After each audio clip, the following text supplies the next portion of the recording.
मतलब कर्नाटक से भी बच्चे आए हैं, जम्मू कश्मीर से भी लोग आए हैं।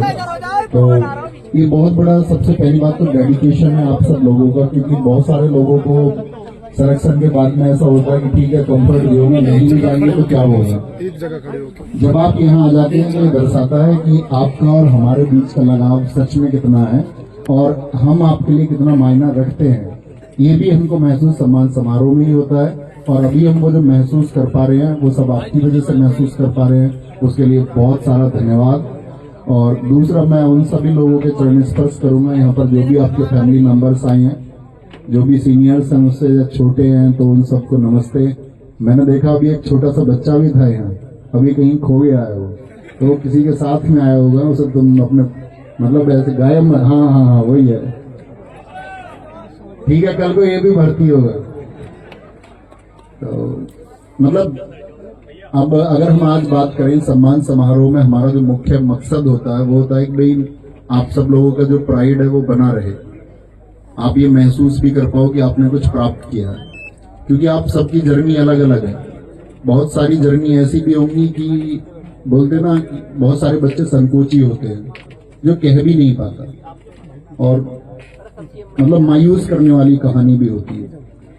इसी एसएससी जीडी की एक छोटी सी कहानी मैं आपको बताता हूँ, और मैंने क्लास में भी जिक्र किया था एक बार कि एक बच्चे ने बोला कि मेरे पिताजी को मतलब उसकी बातें मतलब जैसी भी रही हो आप समझे, मतलब उसके पिताजी को जाना पड़ा इस दुनिया से। और उसने बोला कि मेरे पिताजी जहाँ काम करते थे, तो जिनके यहाँ वो जेसीबी या ट्रैक्टर चलाते थे, उन्होंने मेरे पिताजी का ट्रीटमेंट नहीं करवाया, और अगर ट्रीटमेंट करवा देते मेरे पिताजी का तो बच जाते। दरअसल वो जेसीबी जिस जेसीबी को चलाते थे उसी के नीचे आए थे, क्या कारण रहे पता नहीं। तो उसने बताया कि अब हमारे घर जो चलता है वो 500 रुपए की जो पेंशन आती है उससे चलता है, और कोई भी रिलेटिव हमें पैसा नहीं भेजता। तो मैं उससे पूछ रहा था मतलब यार 500 रुपए में घर कैसे चल सकता है। मतलब हमारे लिए हम बेशक मतलब हम भी उसी पृष्ठभूमि से हैं, लेकिन इतने खराब हालात कि 500 रुपए में भी घर चल सकता है क्या। तो उसने बताया भैया पिछले 2.5 महीने से हमारे घर सब्जी नहीं बनी है, मतलब सिर्फ रोटी बन रही है, और सिर्फ रोटी ही हम खाते हैं, चाहे नमक से खाएं कैसे भी खाएं, सब्जी 2.5 महीने से नहीं खाई। और 3 भाई बहन थे,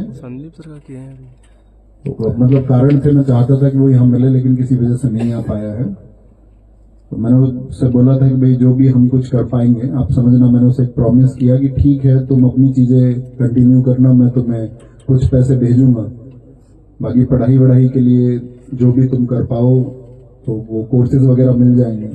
इतना खुददार बच्चा कि ये कह के गया ठीक है जब मुझे जरूरत होगी। उसने मुझसे पैसे नहीं मांगे, कभी लिए ही नहीं। उसी तरीके से अपना सर्वाइवल किया, और आज आपके साथ में वो भी सीआईएसएफ में सेलेक्ट हुआ है। इस चैनल की जो जर्नी रही या आप लोगों से जो भी भावनात्मक जुड़ाव है उसका कारण यही था कि हम लोगों ने मतलब अमीरों को टारगेट नहीं किया। टारगेट नहीं का मतलब उन्हें प्रश्रय नहीं देना था, उन्हें सुविधाएं देने का कोई अर्थ नहीं था। वो लोग जुड़े तो अलग बात थी। ध्येय यही था कि निम्न वर्ग और मध्य वर्ग का बच्चा जुड़ पाए। आज आप देखोगे आरडब्ल्यूए के जो स्टूडेंट्स हैं वो अमीरों के बच्चे बेशक सफलता के बाद हो गए हैं, लेकिन शुरुआती दौर पर इसके जो बच्चे इससे जुड़े थे वो ग्रामीण परिवेश के निम्न और मध्यम वर्ग के परिवार के, मैं कहूं तो निम्न वर्ग कहना ज्यादा सही होगा। यही वो चैनल था कि मैं ये कहूं कि जिस चैनल को आप सब लोगों ने परिवार बनाया, तो उसके परिवार बनने का कारण ये था कि जब इस देश में कोर्सेज की फीस, आप शायद में आप में से बहुत सारे नए छात्र होंगे, मैं आपको 5 साल पहले का सिनेरियो बता दूं तो 5 साल पहले 5,000 से कम फीस नहीं होती थी। आज हिंदुस्तान में जो ये कोर्सेज की फीस है एनालिसिस करना, वो आरडब्ल्यूए ने कम की है। इस देश में जो कोर्सेज, दूसरी बात, आज यूट्यूब पे जो डेडिकेटेड लोग पढ़ाने लगे हैं सब लोग, इसकी शुरुआत आरडब्ल्यूए ने की है। मतलब लोग मजबूर हो गए। लोग ये बोल रहे हैं कि ठीक है तुम्हारा मतलब ये कंपैरिजन हो जाएगा, वो नहीं करना चाहिए, लेकिन अभी आप में से कई साथियों ने खड़े होकर बोला कि हमने कोर्स भी नहीं खरीदा और फ्री ऑफ कॉस्ट क्लासेस से हमारा सिलेक्शन हो गया। तो बच्चा क्यों ही पैसा खर्च करेगा, फिर कोई अर्थ ही नहीं बनता। और फिर आपकी सबकी जर्नी रही होगी एक, लेकिन मैं हमेशा यही बोलता हूं, ये शायद हम लगभग 20वां प्रोग्राम कर रहे होंगे ऐसा, तो मेरा हमेशा मैसेज यही होता है कि सर ने और अंकित भाटी सर ने सपना देखा कि भाई हम एक गरीब से गरीब घर तक एजुकेशन को पहुंचाएंगे। बच्चे के पास पढ़ने के लिए पैसे नहीं भी हैं, लेकिन उसके अंदर वो हौसला जुनून है कि वो अपनी चीजों को दिशा दे सकता है, तो हम उसको एक माध्यम जरूर देंगे। और वो शायद आज घर घर तक एजुकेशन पहुंच चुकी है। 2 करोड़ प्रतियोगी छात्र होने का मतलब, क्योंकि प्रतियोगी छात्र का मतलब ही क्या है, अगर हम मेजरली बात करें तो 18 से और 28 के बीच का बच्चा, उसमें भी ज्यादातर 18 से 25 के बीच का ही होता है। तो इतनी उम्र वर्ग के अगर 2 करोड़ बच्चे हमसे जुड़े हुए हैं, तो मेरा मानना यह है कि संपूर्ण देश का प्रतियोगी परीक्षाओं की तैयारी करने वाला हर बच्चा जुड़ा हुआ है। और जब संपूर्ण देश के इतने बच्चे जुड़े हुए हैं, उन बच्चों में से कुछ आप बच्चे यहां बैठे हुए हैं, तो आप विशेष हैं।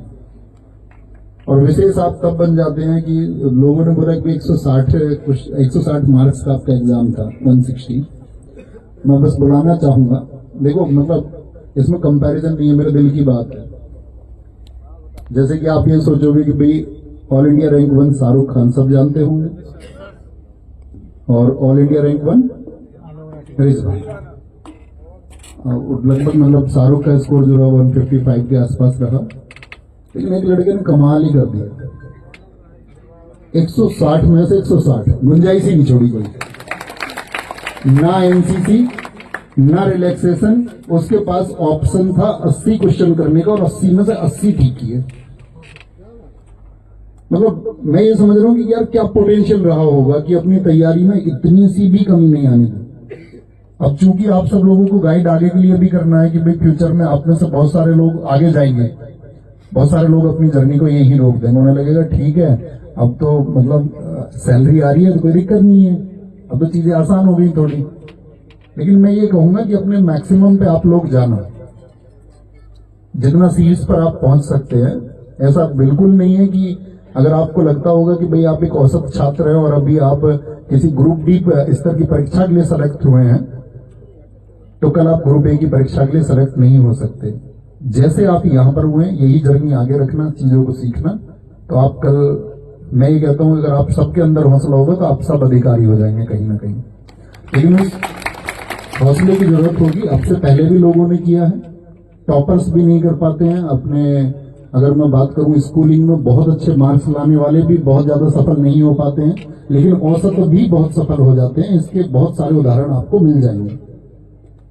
और कोई एक ऐसा अपना एक ध्येय चुन लें, क्योंकि जीवन में अगर टारगेट नहीं है, क्योंकि अभी तक आप किसके सहारे जिए हैं, टारगेट के सहारे कुछ था, तो एक टारगेट हमेशा रखना आगे कि अभी मुझे ये चीज अचीव करनी है और ये बाकी। और एक भाई होने के नाते सलाह यही है कि जब मंथली सैलरी आए तो उसके बाद का संतुलन बड़ा महत्वपूर्ण है।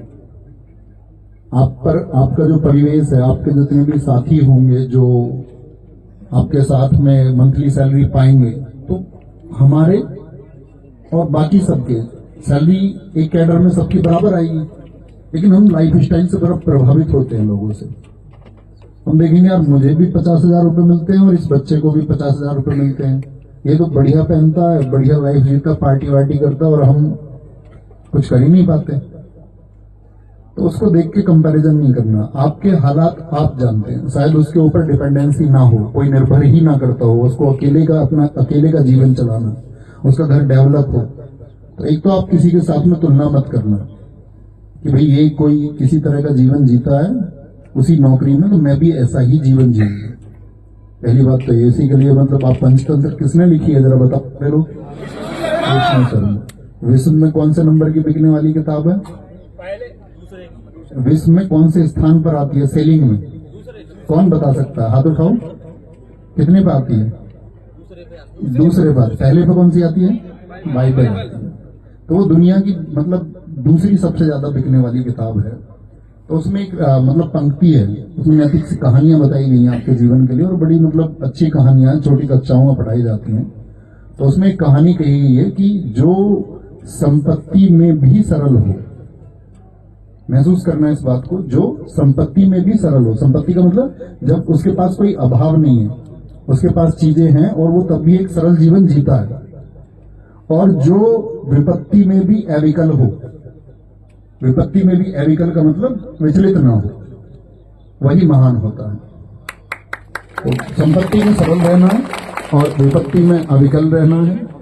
तो कभी भी मतलब आपके सामने परिस्थितियां आपने अब तक झेली है, तो मुझे लगता है कि मोस्ट ऑफ ने सब कुछ झेला ही होगा, देखा होगा उन्होंने इकोनॉमिक कंडीशंस को भी, आर्थिक हालात विषम सम जैसे भी होते हैं, तो वो आपको जीवन में खुद ही फेस करने हैं अपनी आगे आने वाले समय को। और बाकी तो आप सेना का हिस्सा बने, पैरामिलिट्री फोर्सेस का हिस्सा बने, ऐसे सब वालों के पूरे मजे हैं, कोई दिक्कत नहीं है, बड़ी आराम से अच्छे की पढ़ाई हो जाएगी।